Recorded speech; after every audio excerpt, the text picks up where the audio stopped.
The first time Lily saw Ethan Windsor, he was sitting in a golden wheelchair on the balcony of the richest mansion in town. The late afternoon sun painted his face in gold, but his eyes looked lifeless, trapped between hope and sorrow. To the world, he was the billionaire's son, the boy who had everything, yet could move nothing. No one knew what really kept him in that chair until Lily came along. Lily grew up in a crumbling neighborhood on the other side of the city, where dreams faded faster than the sunset. Her mother cleaned houses, and her father had been gone since she was 7. Every dollar they earned barely covered food and rent. At 16, Lily worked part-time after school, determined to change her fate. One afternoon, her mother called, her voice trembling with exhaustion. "Lily, the Windsors need an extra maid for a week. Go help them, they'll pay double." The Windsors, everyone knew that name. Owners of Windsor Tech, a billion-dollar company that created medical devices used across the world. Their mansion was the kind of place people drove past just to stare at the gates. When Lily arrived, she felt like she had entered another world. The marble floors glowed, the air smelled of roses, and the silence felt heavy. Servants moved like shadows, never smiling, never speaking. Her task was simple: clean the east wing and stay out of sight. But fate had other plans. On the second day, while carrying a stack of towels, she took a wrong turn and pushed open a large oak door. Inside, sunlight poured across a wide room filled with books and paintings. By the window sat a boy, Ethan Windsor, his body thin, his legs covered by a blanket, his eyes lost in the horizon. Lily froze, apologizing quickly. "I'm sorry, I didn't mean to," but his voice stopped her.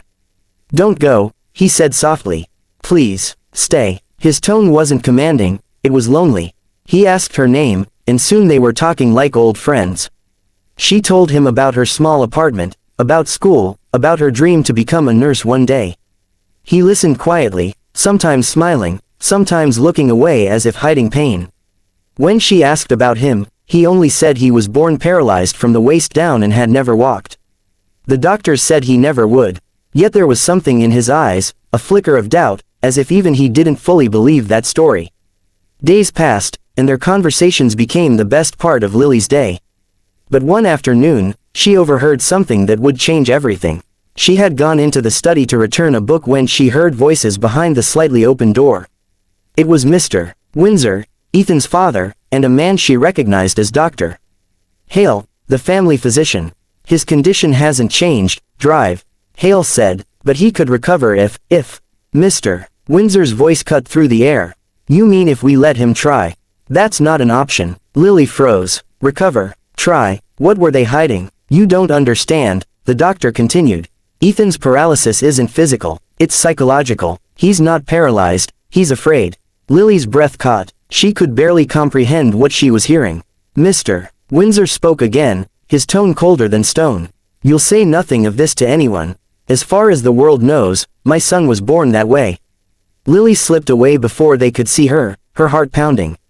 Why would a father want his son to stay broken? That night, she couldn't sleep. She kept thinking about Ethan's face, about the way he looked at his legs sometimes, as if wishing they'd move. The next day, she went to his room and asked carefully, "Ethan, do you ever feel anything in your legs? Like warmth, or tingling?" His eyes widened in surprise. "How did you know?" He whispered. "Sometimes I feel something, like electricity. But my father says it's only in my head. He says I shouldn't try to move.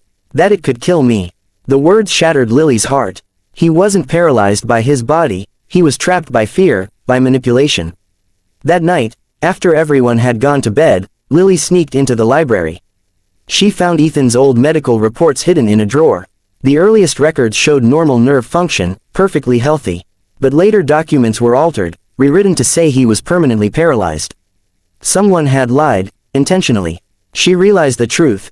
Ethan had been kept in that chair for years by his own father's deceit. The next morning, she couldn't hold it in anymore. She rushed to Ethan's room, trembling. "Ethan," she said, "I know the truth.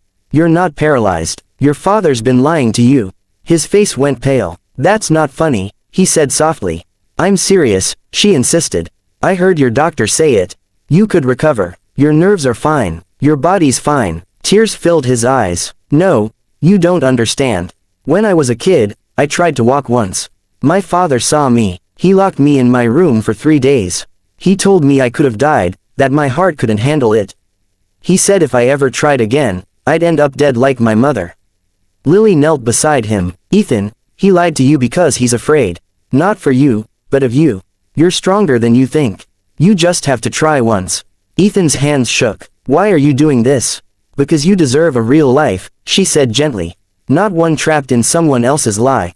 That night, she returned quietly. Ethan was awake, staring at the moon through his window. I can't stop thinking about what you said, he murmured. Then don't think, Lily whispered. Try. His breathing grew heavy. Slowly, he gripped the armrests of his wheelchair. His body trembled, sweat forming on his forehead. For a long, painful moment, nothing happened. Then, his right leg twitched. Just a small, almost invisible movement, but it was enough to make him gasp. I felt that, he whispered in disbelief. Do it again, Lily said, her voice breaking. He pushed harder, muscles long unused straining against fear. His knees trembled, his shoulders shook, and then, with a cry that echoed through the room, Ethan rose an inch from his chair. He stood for the first time in 17 years. Tears streamed down his face. Lily covered her mouth, sobbing. They both laughed and cried at once, unable to believe what had just happened. You did it, she whispered. You stood, but the moment was shattered by the sound of a voice behind them. What have you done, Mr. Windsor stood in the doorway, rage twisting his face. Ethan froze. Lily stepped in front of him. He stood. Mr. Windsor, he's not paralyzed. The man's voice thundered. You stupid girl, you've ruined everything. He grabbed Ethan's chair, but Ethan's voice stopped him. No, father, you did. For the first time, Ethan looked his father in the eyes. All these years, you told me I was broken. Why? His father's expression faltered. Because you were never ready. You were fragile, like your mother. No, Ethan said firmly. You made me fragile. With trembling steps, Ethan took another move forward. One step, then another. His father fell silent, the reality sinking in. Ethan could walk. He had been able to all along. Lily cried openly, her heart full. The truth had finally broken free. The next day, Ethan called Drive. Hale and told him everything. The police investigated the falsified records, and Mr. Windsor faced charges for medical fraud and abuse. The story made national headlines. Billionaire's son walks after 17 years. The world saw a miracle. But for Ethan, the real miracle wasn't walking, it was discovering courage. Ethan and Lily stayed close after that. He funded her education, and she became a nurse just like she dreamed. Years later, they opened a rehabilitation center for children with psychological trauma, teaching them that healing begins with belief. People came from all over the country to hear their story, the boy who learned to walk again and the girl who helped him find the truth. And sometimes, when the sun set over the same balcony where Ethan once sat alone, he'd smile at Lily and say, "You didn't just make me walk. You taught me how to live." Because sometimes, the greatest miracle isn't in the body that moves, it's in the soul that finally believes it can.